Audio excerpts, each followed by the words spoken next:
Hello, I'm Bradley Fair, editor of the Journal of Commerce, and here's what's coming up next week in print and online. Stantec has announced that they're building Edmonton's tallest office tower. The 62-story tower will have Stantec as an anchor tenant.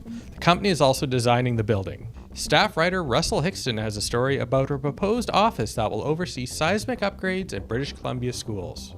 And Daily Commercial News staff writer Kelly Lapointe has a story about a push from the electrical sector to recruit more female workers. We also look at the City of Vancouver's appeal of the recent National Energy Board decision to remove climate change consideration from its Trans Mountain Pipeline proposal assessment. And we look at indications from the Vancouver Island Construction Association that the region is experiencing increased construction activity. And Corky Corlick has a column on using algae as an alternative energy source. All this and more in print and online in the Journal of Commerce and at journalofcommerce.com.